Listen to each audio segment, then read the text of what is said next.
අනච්චරියං කෝ පනීතං ආනන්ද මානුස්ස භූතානං කාලකතා. බුදුරජාණන් වහන්සේ එහෙමයි වදාළේ. ආනන්ද මේ උපන් මිනිස්සු මැරෙනවා කියන එකේ ආශ්චර්ය අద్భుත කාරණාවක් නැහැ. ඒ නිසා කෙනෙක් මැරෙනවා කියන එකේ අద్భుත දෙයක් නැහැ. ඉතින් කවදා හරි අපි මැරෙනවා. කාලෙට හෝ අකාලෙට හෝ. දැන් මේ පියතුමා ටිකක් වයසට ගිහිල්ලා. පුංචි දරුවෝ මැරෙනවනේ. තරුණ කාලේ මැරෙනවනේ. ඊළඟට වගකින් ගොඩාක් තියාගෙන ඉන්න අය මැරෙනවනේ. සමහර ව්‍යාපාරවලට අත ගහනකොටම මැරෙනවනේ. සමහර ගෙවල් දොරවල් හදලා ආසාවෙන් ගෙවල් දොරවල් වලට යනකොට මේ මැරෙනවා. සමහරලාට කසාද බැඳලා ඊයේ කසාද බැඳ අද ජීවිතේ නැහැ. කසාද බැඳලා මාංශයෙන් මැරිලා. මේ වගේ කොයිතරම් ඊළඟ විවාහ ගිවිසගෙන සිටිද්දී මැරිලා යනවා. මරණය කියන එක මිනිස්යාට එක එක විදිහට එනවා. ඒ නිසා අපේ හිතවල තියෙන බැඳීම නිසා ඒ වගේම අපි ප්‍රියයන්ගෙන් වෙන්වීම ඒකාන්තයෙන් දුකක් නිසා අපි යම්කිසි කෙනෙකුට ප්‍රිය වුණොත් අපේ හිතේ තියෙන බැඳීම නිසා ඒ ප්‍රිය අය අපේ ජීවිතෙන් අපේ ලෝකෙන් අයින් වෙද්දී අපේ හිතට දුකක් ඇති වෙනවා. ඒ දුකක් ඇති වෙන්නේ නැහැ කියලා කිව්වොත් ඒක බොරුවක්. ප්‍රියයන්ගෙන් වෙන්වීම දුකක්. අපි ප්‍රියයි නම් අපි බැඳිලා නම් තියෙන්නේ අපේ හිතට ඒ දුක එනවා. හැබැයි ඒ දුක ASCII අපි සත්‍ය කල්පනා කරන්න ඕන. මේ දුක ඇතුලේ අපි සත්‍ය කල්පනා කරන්න ඕන. ඉතින් අපේ ජීවිතය ගැන මොහොතක් කතා කරලා විශේෂ දහම් කාරණාවක් අද ධර්මානුශාසනාවෙන් ඔබට සිහිපත් කරන්න ඕන කියලා මම කල්පනා කළා. මුලින්ම ජීවිතයේ අස්තීර භාවය ගැන ගහක ගෙඩි හටගත්තට පස්සේ හටගන්න මලේ පටන් වැටෙන්න ගන්නවා. මලුත් වැටෙනවා, චූටි ගෙඩිත් වැටෙනවා. අපි අඹ ගහක් ගමු. අඹ ගහේ පවා එක එක අවදිවලදී ගෙඩි වැටෙනවා. ඒ වගේ තමයි මේ උපන් සත්වයාත් මව් කුසේ සිටිද්දි මැරෙනවා. සමහර වෙලාවට මව් කුසේ පිළිසඳගෙන ඒ අම්මා මම අම්මා කෙනෙක් වුණා කියලා දන්නේම නැතුව දරුවෝ කී දෙනෙක් අම්මගේ බඩේ කලලි විදිහට තෙල් බින්දුවක් තරම් කලලි පිහිටලා මැරිලා යනවා ඇතිද? කලලි මව් කුසේ ඉඳලා මැරෙන අය ගැන ගණන් හිලව් තියනවාද? ඊළඟට ඉපදෙද්දී දරුවන් මැරෙන හැටි. ඊළඟට පුංචි දරු සිඟිත්තු කාලේ. ඊළඟට ඇවිදගෙන දුවගෙන පැනගෙන යන පුංචි කාලේ. පාසල් යන කාලේ දරුවන් මැරෙනවා. තරුණ කාලේ දරුවන් මැරෙනවා. ඊළඟට සමාජ වගකීම් දරන කාලේ මැරිලා යනවා. වැඩිහිටි කාලේ මැරිලා යනවා. වයෝ වෘද්ධ වෙලා මැරෙනවා. ඉතාමත් කලාතුරකින් තමයි පරමායුෂ අවුරුදු 80 පැනලා 90 පැනලා අවුරුදු 100 කිට්ටු කරලා 100 පැනලා ජීවත් වෙන්නේ සාමාන්‍යයෙන් මිනිසු 10000කට එක්කෙනෙක් දෙන්නෙක් වගේ. එහෙනම් පරමායුෂ වලට මෙහා අවුරුදු 60 70 වෙනකොට අපිට සූදානම් වෙන්න වෙනවා අපේ මරණයට. අපිට සූදානම් වෙන්න වෙනවා අපේ මරණයට. ඉතින් ඒ නිසා පින්වත්නි පහන් සිලක් වගේ තෙලුත් වැටි තියෙනකල් දැල් වෙන පහන් සිලක් වගේ. දැල් වෙන පහන් සිල කොයි හුලඟින් නෙවෙයිද දන්නේ නැහැ. එළි මහනේ දැල්වලා තිබෙන පුංචි පහන මොකකින් නෙවෙයිද මන්දා. කොයි වෙලාවෙ සුළඟක් එයිද මන්දා. කොයි සුළඟෙන් නෙවෙයිද මන්දා. ඒ වගේ අපේ ජීවිතේ එළි මහනේ දැල්වලා තියෙන පුංචි පහනක් වගේ. ඒ වගේ අපේ ජීවිතේට මරණය කොයි මොහොතේද දන්නේ. දියේ ඇඳපු ඉරක් වගේ ඒ හැටි කාලයක් පවතින්නේ නැහැ. තනකොළ ගහේ අග්ගිස්සේ තියෙන දිය බිඳුවට ස්ථීර බවක් නැහැ. සූර්යය එළියට විවෘත වන දිය බිඳුවට ස්ථිර බවක් නැහැ. ඒ වගේ අපේ ජීවිතේ අසුරු සැනක් ජීවිතේ තියෙන. විදුලි කොටනවා වගේ අපේ ජීවිතේ. විදුලි කොටනවා කියන්නේ මේ විදුල්ල කෙටුවා මේ නෑ. මේ ඉපදුනා මේ මැරෙනවා. මරන්න ගෙනියන ගවයේ තියෙන පියවරක් පාසා මරණයට ළඟා වෙනවා වගේ. මේ උපන් සත්වයා මරණයට යන්නේ. ඊළඟට මේ උපන් සත්වයාට පින්වත්නි ලොකු හතුරෙක් ඉන්නවා. හතුරත් අරගෙනම තමයි උපදින්නේ. ඉපදෙනකොටම හදා ගන්න හතුරා කවුද? මරණය. මරණේ නැමැති සතුරා, මරණේ නැමැති වදකයා උපතේ ඉඳලා පිටිපස්සෙන් එනවා. මං නුඹව මරනවා. අවස්ථාවක් ලැබෙන කල් ඉන්නේ ඔහු අපිව ඝාතනය කරන්න. ඒ නිසා අපි ළඟම ඉන්න සතුරා, අපි ළඟම ඉන්න වදකයා තමයි අපේ මරණය. මේ අපිට කෙනිහිරිකම් කරන්නේ කවුද? අපිට හතුරු කවුද කියලා ලෝකේම හතුරු හොය හොයා යනවා මිනිස්සු. අපිට පාඩුවේ ඉන්න දෙන්නේ මොන් අපේ වදකයෝ කියලා, අපේ හතුරෝ, පරම හතුරෝ කියලා වටේ ඉන්න මිනිස්සු. එක එක දේවල් අපි මේ බාහිර දේවල් ගැන හොයනවා. ඔවුන් එක ගැටි ගැටි ඉන්නවා. නමුත් ලොකුම හතුරා ඉන්නේ ළඟ. ලොකුම හතුරා තමයි ළඟ ඉන්න මරණය. මරණය තමයි අපේ ලොකුම සතුරා. ඉතින් ඒ නිසා මේ මරණය ඉදිරියේ ලෞතුරා සම්මා සම්බුදුරජාණන් වහන්සේ පිරිනිවන් පෑවා. මහරහතන් වහන්සේලා පිරිනිවන් පෑවා. මාර්ගඵලලාභී උත්තමයෝ කලුරිය කළා. ඒ වගේම මහා රජවරු කලුරිය කළා. සිටුවරු කලුරිය කළා. මහා ධනවත්තු කලුරිය කළා. ඊළඟට මිය ගියා. ඊළඟට මේ ලෝකේ හිටපු නමින් ගමින් ප්‍රසිද්ධ මහා මිනිස්සු මිය ගියා. අපේ ගම්වල අපේ ආච්චිලා සියලු මුතුන් මිත්තෝ මිය ගියා. අපි චූටි කාලේ අපිව වඩාගෙන නලවලා හුරතල් වුණ අපේ ආච්චිලා සියලා දැන් මිය ගිහිලා. දැන් එක ගමක කලාතුරකින් ගමක තමයි අවුරුදු 90ක් 100ක් වෙන ආච්චි කෙනෙක් 100 කෙනෙක් ඉන්නේ. අපේ ගම් පළාතක අපේ පැත්තේ නම් අපේ ගම් පළාතක අහල අවුරුදු 100ක 90 පැන්න 100 පැන්න කෙනෙක් හොයාගන්න නැති තරම්. මිනිස්සු එච්චර ඉක්මනින් මැරිලා යනවා. අපිත් ඉක්මනින් වේගයෙන් වයෝ වෘද්ධ වෙනවා. අපිත් පුංචි කාලේ සෙල්ලම් කරගෙන හිටපු කාලයක් තිබ්බා. පාසල් ගිය කාලයක් තිබ්බා. අපිත් තරුණ කාලයක් තිබ්බා. දැන් අපි ටිකෙන් ටික වයසට යනවා. වයසට යනවා කියලා කියන්නේ මොකද්ද? මරණයට ලං වෙනවා. ස්වභාවික විදියට මරණයට આવොත් මරණයට ලං වෙනවා අපි. එහෙම නැත්නම් සනාතන ලෝධහමක් විදියට බලනකොට ඇත්තටම ස්වභාවික කතාවක් නැහැ. කොයි වෙලාවෙ මරණය ඉද්දන්නේ.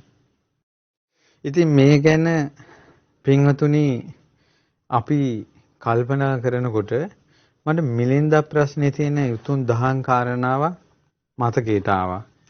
ඒ තමයි මිලිඳු රජුරෝ හරි වටිනා දහම් කාරණාවක් පින්වත්නි මේක. මිලිඳු රජුරෝ නාගසේන මහරහතන් වහන්සේගෙන් අහනවා ස්වාමීනි මේ ලෝකේ බුදවරු දකින්න ලැබෙනවා. පසේ බුදවරු දකින්න ලැබෙනවා. තථාගත ශ්‍රාවකයෝ දකින්න ලැබෙනවා. සක්විති රජවරු, ප්‍රදේශ රජවරු, දෙවි මිනිසු දකින්න ලැබෙනවා. කවදා හරි කාට හරි කොතනකදී හරි මුණ ගැහෙනවා.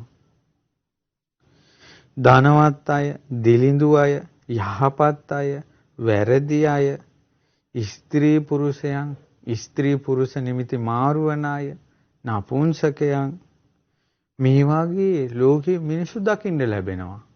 කවදා හරි අපිට මුණ ගැහෙනවා. සැප විඳින අය, දුක් විඳින අය දකින්න ලැබෙනවා. ඒ වගේම බිත්තරෙන් උපන්, මව් කුසෙන් උපන් අය දකින්න ලැබෙනවා. ඒ වගේම තෙත් පරිසරවල ඕපපාතික සත්වයෝ දකින්න ලැබෙනවා. මේ විදිහට අපා දෙපා සිව්පා සත්වයෝ දකින්න ලැබෙනවා. යක්ෂ රාක්ෂ කුම්භාණ්ඩ අසුර දානව රාක්ෂ ගාන්ධර්ව പ്രേත පිසාච කිඳුරු මහා උරංග නාග ගුරුල සිද්ධ විද්‍යාදර ආදී මේ ලෝකයේ යමෙක් කතා කරනවා නම් සත්වයන් ගැන ඔවුන්ද කවදා හරි කාට හරි කොතනකදී හරි දකින්න ලැබෙනවා. ඒ වගේම අහනවා ඇත්තු අස්සයෝ ගව මී ඔටු බූරු එළුවෝ බැටළුවෝ මුව ඌරෝ සිංහයෝ ව්‍යාග්‍රයෝ දිවියෝ වලස්සු කරබාන වලස්සු කොක්කු හිවල්ලු සර්පයෝ ආදී නොඒක අය දකින්න ලැබෙනවා. රන් රිදී මුතු මැණික් සක්සිලා පලිඟු ලෝහිතංක මැසිරිගල් වෛරොඩි දියමන්ති රත්තරන් ඔය වගේ දේවල් මිනිසුන්ට දකින්න ලැබෙනවා. කළු ලෝහ, තඹ ලෝහ, වට ලෝහ, කංශ ලෝහ ඒ වගේ ලෝහ වර්ග කොමුපිලි කසීසලු කපුරෙදු හනවැරලි කම්බිලි වස්ත්‍ර හැල්වි යව තනහාල් ඇටිහාල් තිරිඟු මොම් මෑ තල කොල්ලු ආදී ධාන්‍ය වර්ග දකින්න ලැබෙනවා. ඒ වගේම නොයෙක් මල් වර්ග, නොයෙක් ගස් වර්ග, නොයෙක් සුවඳ වර්ග, ගෙඩි වර්ග, පළතුරු වර්ග දකින්න ලැබෙනවා. ඒ වගේම ගස් කොළන් සතා සිව්පාවෝ දකින්න ලැබෙනවා. අහනවා මිලිඳු රජතුමා නාගසේන මහරහතන් වහන්සේගේ හරි ස්වාමීනි ඔබ වහන්සේ කියන්නේ දකින්න නොලැබෙන දෙයක් දෙවිවරු පවා මිනිසුන්ට දකින්න ලැබෙනවානේ. සමහර අයට බ්‍රහ්මියෝ පවා බලන්න පුළුවන්.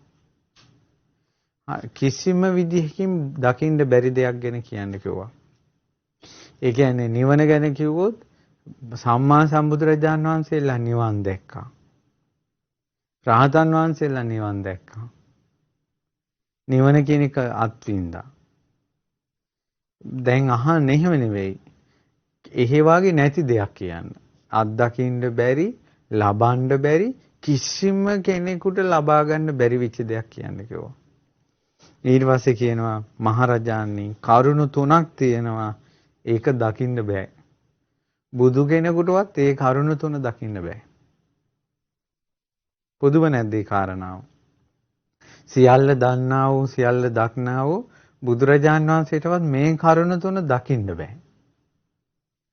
ඒ තමයි චේතනා සහිත හෝ චේතනා රහිත දෙයක් දිරන් නැත්තම්, මැරෙන්නේ නැත්තම්, වෙනසෙන්නේ නැත්තම් ඒ වාගේ දෙයක් දකින්න බෑ. අජරාමර දෙයක් දකින්න බෑ. ඒ කියන්නේ සියල්ල දන්නා දකිනා ලෞතුරා සම්මා සම්බුදුරජාණන් වහන්සේටවත් ජරා මරණයන්ට අයිති නැති දෙයක් දකින්න නෑ. ඒ කියන්නේ එහෙම එකක් නෑ. එහෙනම් මේ වටපිටාවේ තියෙන අපිට අහන්න දකින්න ලැබෙන සියලු දේවල් ජරාවට යනවා.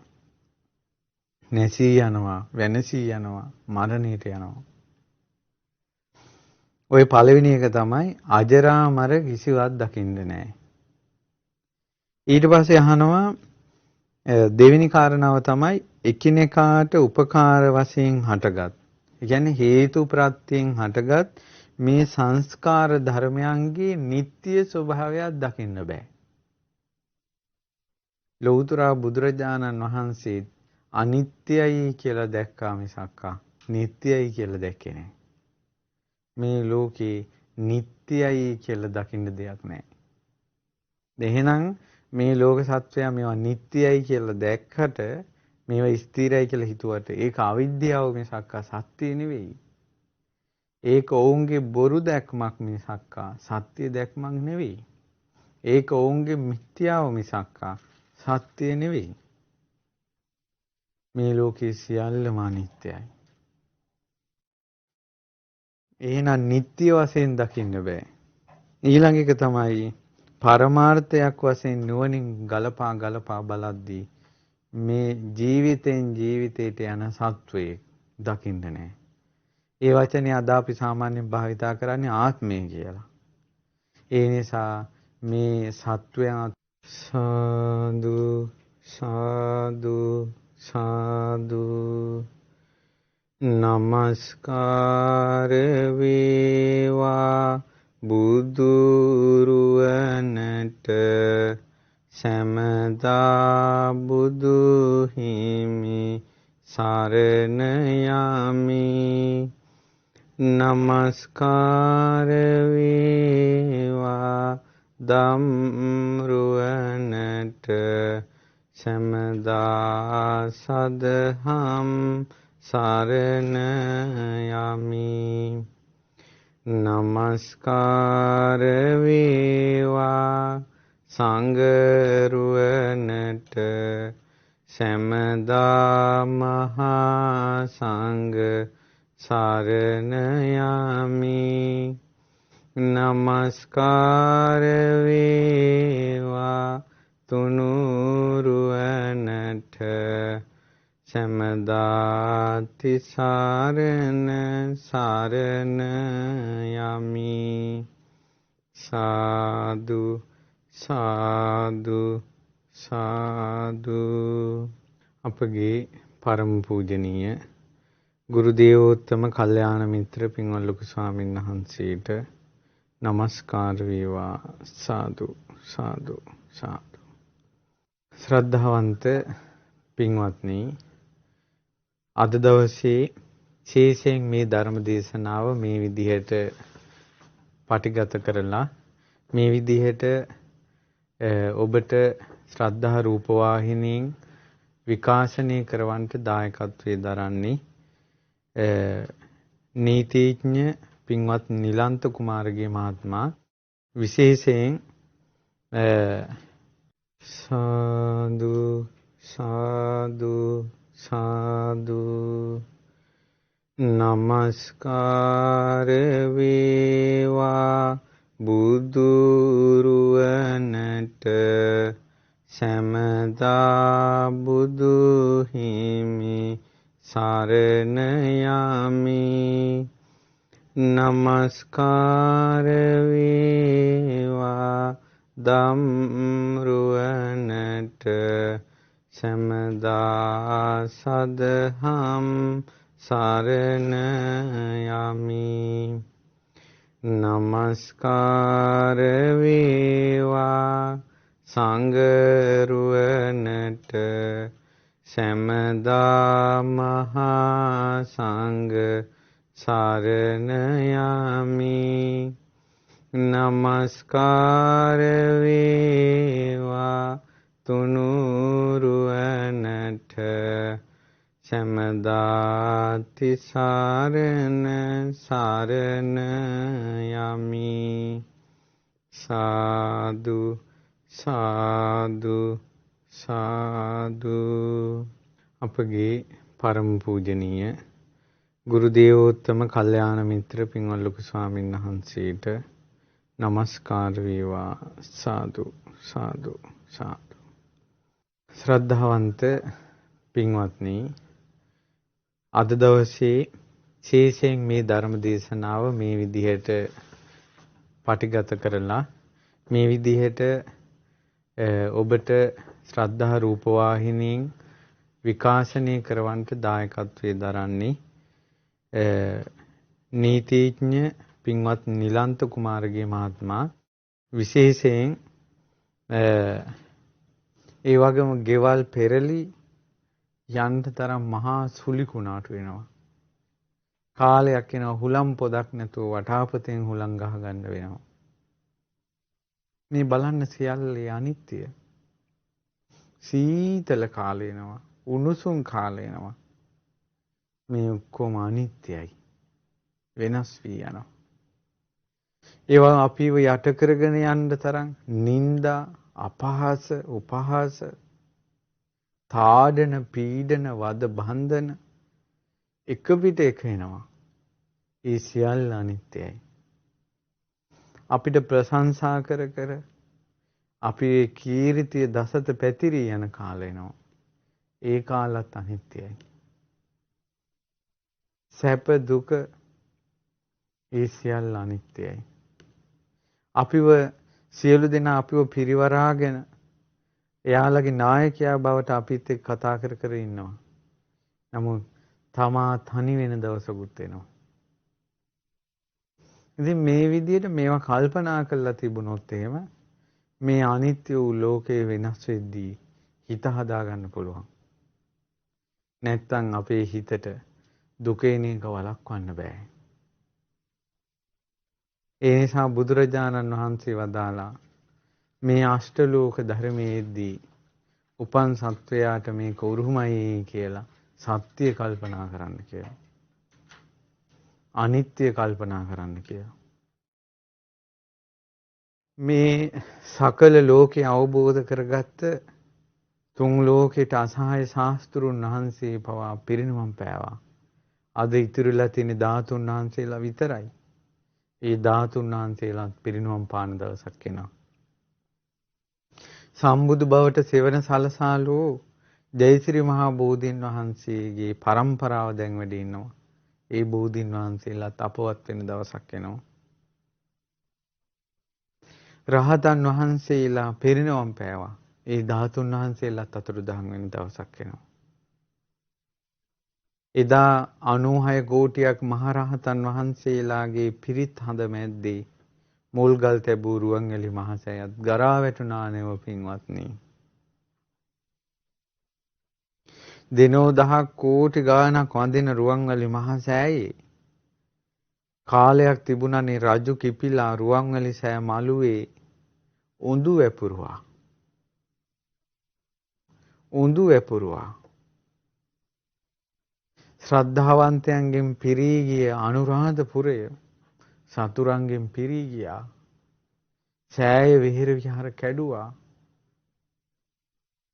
රහතන් වහන්සේලාගේ සාදුකාර මැද්දේ තැන්පත් වුණ අකුධාතුන් වහන්සේ තැන්පත් තූපාරාමයට කඩලා තූපාරාමේ ධාතුන් වහන්සේලා ඉතුරු කරලා රන් රිදී මුතුමැණික් ගත්ත පෞකාර ඉතිහාසයකුත් මේ ලංකා ඉතිහාසයේ තියෙනවා.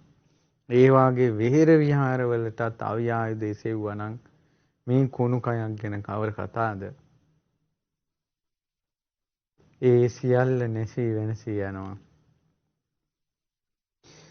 සත්වෙනි ප්‍රාසාදයේ වහලේ මුදුනේ මැණිකේ එළිය ඉන්දියාවට පෙනුන ලෝවා මහ ප්‍රාසාදයේ දැන් කණු ටික විතරයි. කෝටි ගාණක් ජනයා වාසය කරපු පොළොන්නරුව දැන් කැලෑ වැදිලා. මේ රට ආසියාවේ භාණ්ඩාගාරයක් කරපු ධාන්‍ය ගබඩාවක් කරපු මහරජවරුත් මැරිලා ගියා. මේ සියල්ල අනිත්‍යයි නේද? මේ සියල්ල අනිත්‍යයි. වෙනස් වී යනවා. මේ බාහිර ලෝකේ පොන්ති කාලේ අපි ඇහැපු දැකපු දේවල් දැන් සාදු සාදු සාදු නමස්කාර වේවා බුදුරුවනට සමදා බුදු හිමි සරණ යමි. නමස්කාර වේවා ධම්රුවනට සමදා සදහම් සරණ යමි. නමස්කාර වේවා සංඝරුවනට සමදා මහා සංඝ සරණ යමි. නමස්කාර වේවා තුනුරුවනට සමදාති සරණ සරණ යමි. සාදු සාදු සාදු. අපගේ පරම පූජනීය ගුරු දේවෝත්තම කල්යාණ මිත්‍ර පින්වත් ලොකු ස්වාමීන් වහන්සේට නමස්කාර වේවා. සාදු සාදු සාදු. ශ්‍රද්ධාවන්ත පින්වත්නි, අද දවසේ ශේෂයෙන් මේ ධර්ම දේශනාව මේ විදිහට පටිගත කරලා මේ විදිහට ඔබට ශ්‍රද්ධා රූපවාහිනීන් විකාශනය කරවන්නට දායකත්වයේ දරන්නේ නීතිඥ පින්වත් නිලන්ත කුමාරගේ මහත්මයා විශේෂයෙන් සාදු සාදු සාදු නමස්කාර වේවා බුදුරුවනට සමදා බුදු හිමි සරණ යමි නමස්කාර වේවා ධම්රුවනට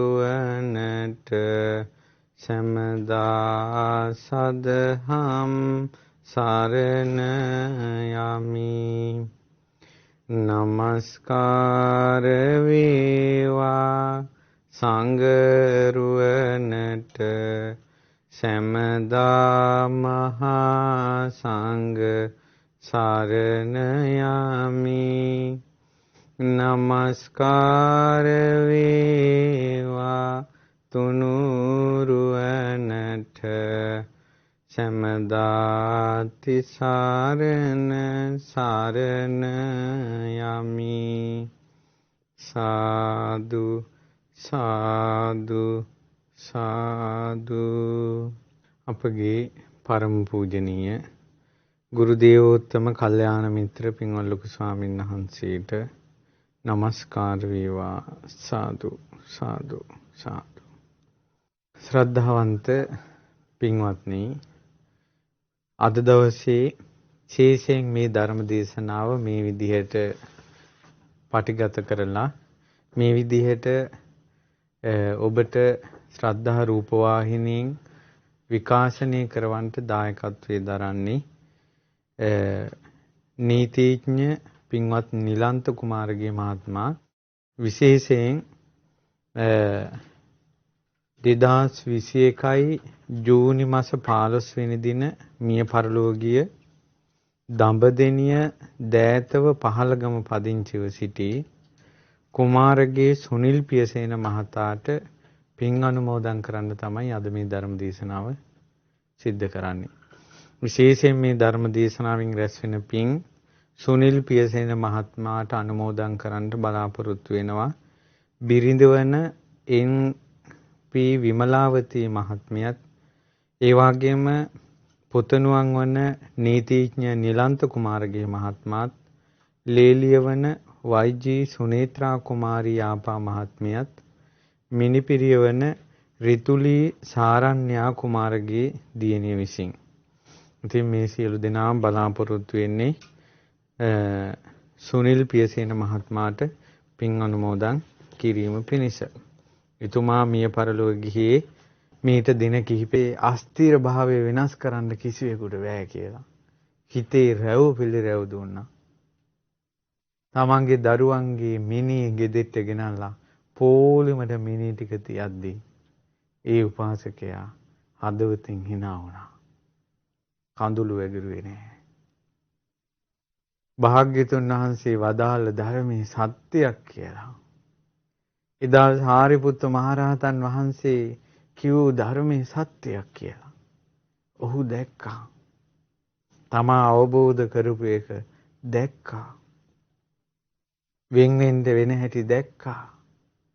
ප්‍රියමනාප දෙයෙන් වෙන් වෙනකොට ඒක අල්ලාගත් අය හඬන හැටි දැක්කා. ඔහු හදවතෙන් සිනා වුණා. ධර්මය අවබෝධ කරපු නිසා. ඒ දරුවෝ ඔක්කොම එක චිතකේ එක දරසෑයි දෙවි ගියා. අහස උසට ගිනි ජාලාව නැගී ගියා. මේ උපාසක හදවතින් hina වුණා. ඇඬුවේ නෑ, වැළපුණේ නෑ. අනිත්‍යයි කියලා. මේ ඔක්කොම වෙනස් වෙනවා කියලා. සියල්ල අතහැර යන්න සිද්ධ වෙනවා කියලා. උපන් සත්වයා මරණය ඉක්මවා නැහැ කියලා ඔහු අවබෝධ කළා.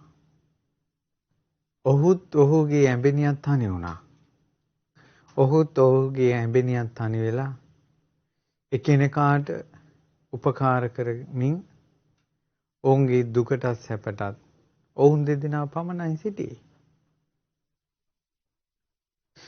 දවසක් මේ බ්‍රාහ්මණයා ඈත ජනපදයකට ගිහිල්ලා නිවසට එනකොට නිවසේ කුසියේ ලිප ළඟ ඇද වැටිලා තමාගේ බිරිඳ මැරිලා වැටිලා. තමාට බත් ටික උයලා දුන්න, තමාගේ ඇඳුම් පැළඳුම් හොදලා දුන්න, තමාගේ නිවසේ කුටිය එළිය කරපු පහනක් වගේ හිටපු ආදරණීය බිරිඳ මිය ගිහිලා. ඔහුගේ ඇස් වලින් දැක්කා. ඔහු ඒ වෙලාවට භාග්‍යතුන් වහන්සේ යමක් අනිත්‍යයි කියලා වදාලා නම් ඒ කොයිතරම් සත්‍යද? උපන් සත්වයා මේ ලෝකේ අත්හැරලා යන බව කොයිතරම් සත්‍යද? සංස්කාර ධර්මයෝ අනිත්‍ය බව කොයිතරම් සත්‍යද? ඒ සාරිපුත්ත මහා මුනිදුන් මට දේශනා කරපු ධර්මයේ කොයිතරම් සත්‍යද කියලා සත්‍ය වූ ධර්මයේ දැක දැක ඇස් වලින් කඳුළු වගුරවන්නේ නැතුව හදවතින් ඒ බ්‍රාහ්මණයා සිනා වුණා. මිනිස්සු ගෙදර පිරුණා. ඥාතින් හඬා වැළපුණා. බැඳිච්ච අය හඬා වැළපෙනකොට ප්‍රියයන්ගෙන් වෙන්වීමේ දුක ඇස් වලින් දැක්කා. ඔහු හදවතින් hina වුණා. ප්‍රිය අඹුවගේ ශරීරයේද දර චිතකයේ දැල්විලා ගිනි ජාලාව ආකාශයට ගියා. ඔහු ඒ දෙස බලාගෙන සිටියා. දැන්සින් කඳුළු වැගිරුවේ නැහැ. ඔහොම කාලයක් යනකොට ඔහුගේ මරණය දාවා. ඔහුගේ මරණය ඇවිල්ලා ඔහුගේ හදවත හිර වුණා. ඊළඟට පෙනහළු සාදු සාදු සාදු නමස්කාර වේ. භාග්‍යතුන් වහන්සේ දිසූ දහම කොයිතරම් සත්‍යයක්ද කියලා. එදා සාරිපුත්ත මහරහතන් වහන්සේ අනිත්‍යයි කියලා, ඊළඟට දුකයි කියලා, ආත්මයක් නැහැ කියලා දේශනා කරපු ධර්මය කොයිතරම් සත්‍යයිද කියලා ඔහු සිතුවා. තමා අවබෝධ කරපු ධර්මය තමා තුළින්ම දකිනකොට තමාගේ පෙනහැල්ල හිරවිවි යද්දී හදවත නතර වෙද්දී නතර වෙන හදවතින් ඔහු සිනහ වුණා. සිනහ වෙලා මැරිලා ගියා. ඒ බ්‍රාහ්මණයා. අනිත්‍ය කියන්නේ හරි පුදුම එකක්. අඬන ලෝකේ හදවතින් සිනහ වෙන්න පුළුවන්. නාඩා ඉන්න පුළුවන්. රහතන් වහන්සේලාගේ ලෝකෝත්තර සැපේ ගැන හදවතින් මොහොතක් සිතන්න පුළුවන්. අනිත්‍ය කියන එක අවබෝධ කළොත්. ඒ නිසා නිතර සිහි කරන්න මේ සෑම දෙයක්ම අනිත්‍යයි කියලා. අපෝ වනම් මට සිහි කරන්න බෑ, මට ඒ වෙලාවට දුකයි කියලා බොළඳ වෙන්න එපා. බොළඳ ලෝකික සැඟවෙන්න හදන්න එපා. මහා ඇතෙක් වගේ ජීවිතයක් තියාගෙන අම්මෝ මේ අනිත්‍ය නම් සිහි කරන්න බෑ කියන සියඹලා කොලේ ඇතුලේ සැඟවෙන්න හදන්න එපා. අපිට සැඟවෙන්න බෑ. සමහර අය කියනවා අම්මෝ මෙයාගෙන් වෙන් වෙන්න අපි හිතන්නවත් බෑ. අම්මගෙන් වෙන් වෙන්න එකක් ගැන මට හිතෙන් හිතන්නවත් බෑ කියනවා. මගේ බිරිඳගෙන් වෙන් වෙන එක ගැන මගේ හිතෙන් හිතන්නවත් බෑ. මගේ චූටි දෝනිගෙන් මේ චූටි පුතාගෙන් මම වෙන් වෙන එක ගැන මට හිතන්නවත් බෑ. මගේ අම්මගෙන් මගේ තාත්තගෙන් වෙන් වෙන එක මට හිතන්නවත් බෑ. එච්චර හිතන සැනින් හිතට දුක එනවා. ඔබ හිතන ඒ නිසා හිතන්නේ. ඇයි හිතනකොට දුක හිතෙනවා. ඇතෙක් වගේ ජීවිතයක් තියාගෙන සියඹලා කොලේ හැංගෙන්න හදනවා. සියඹලා කොලේ හැංගෙන්න හදන්නේ බොළඳ කමෙන්. ඔය හිතන්නවත් බැරි දුකෙන් හිතනකොටත් දුක හිතෙනවා දරා ගන්න බැරි නම් වෙන් වෙනකොට කොහොම දුකක්ද? වෙන් වෙනවා කියන එක අනිවාර්යෙන් වෙනවනේ. දැන්ම හිත හදාගෙන තිබ්බොත් මේ ලෝකයා අපිව අත්හැර යද්දී තමා තනි වෙද්දී තමාද මේ ලෝකේ අත්හැරලා යද්දී හදවතින් සිනහ වෙන්න පුළුවන්. අනිත්‍ය කියන එක සිහි කළොත් දිනෝ දහසක් මිනිසුන් වඳිනා පුදනා හේවිසි තේවාවෙන් මලින් පහනින් පුදනා මහා ස්තූප පවා පින්වත්නි ගරා වැටෙනවනේ. ලෝතුරා තථාගත අරහත් සම්මා සම්බුදුරජාණන් වහන්සේ පවා පිරිනවම් පෑවනේ. මහරහතන් වහන්සේලා පිරිනවම් පෑවනේ. ඒ මහා මුනිදුන් සිටින වනේ ඇතුම් පවා කන්සොලවන්නේ නැති. සිංහයන් පවා පාර මගහැරලා යන ඊතරම් තෙදවත් අඟුලිමාල මුනිදුන් පවා පින්වත්නි පිරිනවම් පෑවනේ. ඒ ශාස්ත්‍රුන් වහන්සේ ඒ මහරහතන් වහන්සේලා මේ ලෝකේ තවත් වැඩි හිටියනම් කොයි තරම් හොඳයිද? ඉතින් ඒ යහපත බුදුරජාණන් වහන්සේ දන්නේ නැද්ද? බුදු කෙනෙක් හිටියොත් ලෝකෙට වෙන යහපත. රහතන් වහන්සේලා වැඩ හිටියොත් වෙන යහපත. ඒ රහතන් වහන්සේලා දන්නේ නැද්ද? ඒත් බුදුරජාණන් වහන්සේත් පිරිනවම් පානවා. රහතන් වහන්සේලා පිරිනවම් පානවා. මේ රට එක්සේසත් කරපු මහා රජවරු මහා යෝධයෝ ශරීරය අත්හැරලා මැරිලා ගියා. මේ නිසා අපිට මේ සියල්ලම අත්හරින්න නම් වෙනවා. ඉතින් කුමකටද අරගල? ඕක මගේ කියලා කුමකටද අරගල? ඔයා මගේ කියලා කුමකටද අරගල? මට ඕන කියලා කුමටද අරගල? මේ සියල්ල අත්හැරලා යන්න සිද්ධ වෙනවා.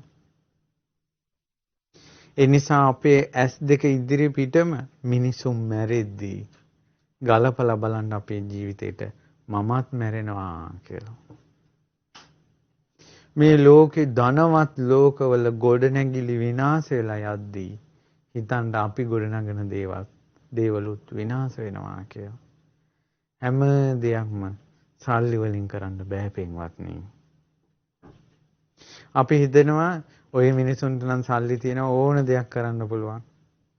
ඔය සල්ලි තියෙනවා නම් මොනවද කරන්න බැරි කියලා හිතනවා. නමුත් කෝටි ගණන් ධනෙ තිබ්බත් මරණයෙන් නිදහස් වෙන්න බෑ. වයසට යන එකෙන් නිදහස් වෙන්න බෑ.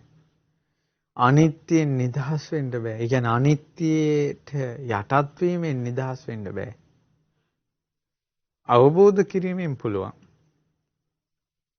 ඒ නිසා දස පාරමී, දස උපපාරමී, දස පරමත්ත පාරමී කියලා පාරමී ධර්ම පිරු මහ බෝධිසත්වයන් වහන්සේ සම්මා සම්බුදු බවට පත් උනේ සංස්කාරය අනිත්‍යයි කියලා අවබෝධ කරලා.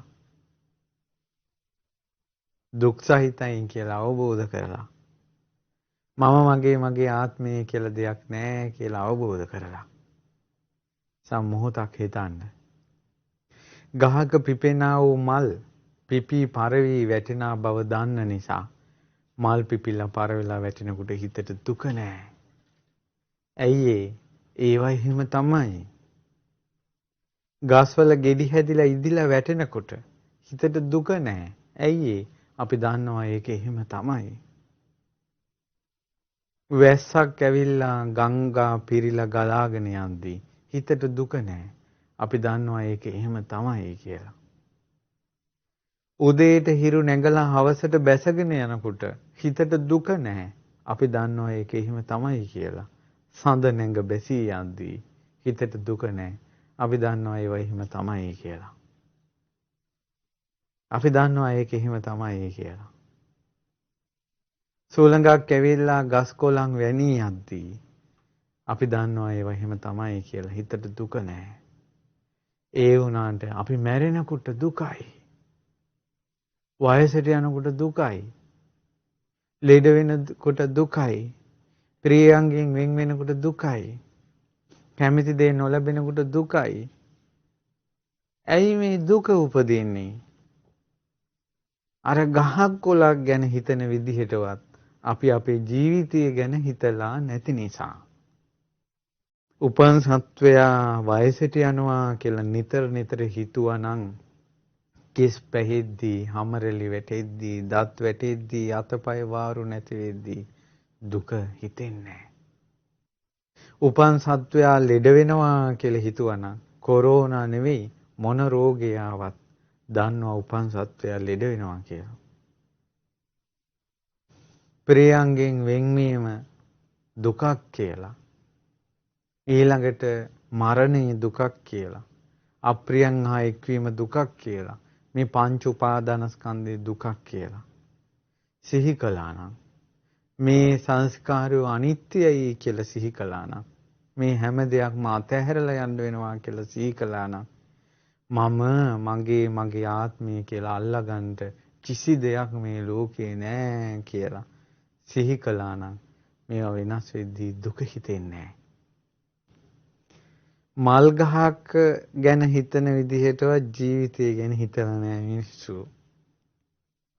මල් ගහක මල් පිපි පරවි වැටෙද්දී ඔය හැටි කියලා හිතනවා දුක නෑ. ඒ වුණාට තමන් ලෙඩ වෙද්දී වයසට යද්දී දුකයි. ඇයි හිතලා නෑ. මේ දුක කියන එක පවා අපේ ජීවිතේට එන්නේ යන්නේ දැනෙන්නේ හිතන ක්‍රමයක් එක්ක. හිතන ක්‍රමයක් එක්ක. ඒ නිසා බුදුරජාණන් වහන්සේ බහුල වශයෙන් මේ අනිත්‍ය මනසිකාරයේ යෙදෙන්න කියලා වදාලා. මරණානුස්මති මනසිකාරයේ යෙදෙන්න කියලා වදාලා. මොකද මරණය කියන්නේ කවදා හරි දවසක ඕනම කෙනෙකුට එනවා. සතාසිව්පාවාගේ පටන්. මේ තුන් ලෝක ධාතුවේම සිසාරා ගියත් පින්වත්නි අජරාමර දෙයක් හොයාගන්න නැහැ. තුන් ලෝක ධාතුවේම නිත්‍ය වූ සංස්කාරයක් හොයාගන්න නැහැ. තුන් ලෝක ධාතුවේම මම මගේ ආත්මය කියලා ග්‍රහණය කරගන්න ආත්මයක් නැහැ. ඒ නිසා ඔය අනිත්‍ය මනසිකාරය සිහි කරන්න. එතකොට ඒ නිසා මම මේ ධර්ම අනුශාසනාවේ අනිත්‍ය දහං කාරණාව ගැන මේ විදිහට මතක් කරලා අවසාන වශයෙන් දහං අවවාදයක් සිහි කරන්න. ඒ තමයි කසිරංච පරිත්තංච තංච දුක්ඛේන සංයුතං. කසිරංච පරිත්තංච කියලා කියන්නේ මේ ජීවිතේ ඊටා කරදර මත ඊටමත් කෙටි කාලයක් දුකසේ ඉඳ තියෙන්නේ. කෝතං ජීවිත මාගම්ම වේරං කෛරාත කේනචි. ඔය වාගේ ජීවිතයක් නේ අපිට ලැබිලා තියෙන පොඩි කාලයක් කරදර මැද ජීවත් වෙලා මැරිලා යන එක. ඇයි පව් කරන්නේ? මේ ලැබිච්ච කෙටි කාලේ ජීවිතය යහමඟට ගන්න කසිරංච පරිත්තංච තාමත් කෙටි කාලයක් දුකසේ ගෙවන්න තියෙන්නේ. තංච දුක්ඛේන සංයුතං ඒ දුකසේ. පඤ්ඤායච අලාභේන ප්‍රඥාව අනිත්‍ය දුක්ඛ අනාත්ම කියන එක අවබෝධ කරලත් නැහැ. ධම්මස්සච අදස්සනා ඒ ධර්මය දැකලත් නැහැ. එහෙම ඉඳලා කුමටනම් පව් කර ඉන්නවද? ඒ නිසා පින්වතුනි යහපත කරන්න, කුසල් කරන්න, හොඳ දේවල් කරන්න, පින් කරන්න, වරදින් අත් මිදෙන්න, උතුම් තුනුරුවන් සරණ යන්න, අනිත්‍ය දුක්ඛ අනාත්මය ගැන ජීවිතේ කල්පනා කරන්න. ඒ නිසා ඔබ සියලු දෙනාට ජීවිතයේ යථා ස්වභාවය අවබෝධ කරගන්න වාසනාව ලැබේවා කියලා සිත ප්‍රාර්ථනා කරනවා. ඉතින් පින්වත්නි අද දවසේ විශේෂයෙන් මේ අනිත්‍ය ප්‍රතිසංයුක්ත ධර්ම දේශනාව සිද්ධ කළේ 2021 ජූනි මාස 15 වන දින මිය පරලෝකීය කුමාරගේ සුනිල් පියසේන මහත්මයාට පින් අනුමෝදන් කිරීම මුල් කරගෙන. ඉතින් එතුමාගේ බිරිඳ වන එන්.පී. විමලාවතී මෑණියනුත් පුතණුවන් වන නීතිඥ නිලන්ත කුමාරගේ මහත්මයාත් ලේලිය වන ජී සුනේත්‍රා කුමාරී ආපා මහත්මියත් මිනිපිරිය වන රිතුලී සාරණ්‍යා කුමාරගේ දියණියත් අද මේ ධර්ම දානීය කොටස් කරුවන් බවට පත් වුණේ. ඒ නිසා අපි පින් අනුමෝදන් කරනවා.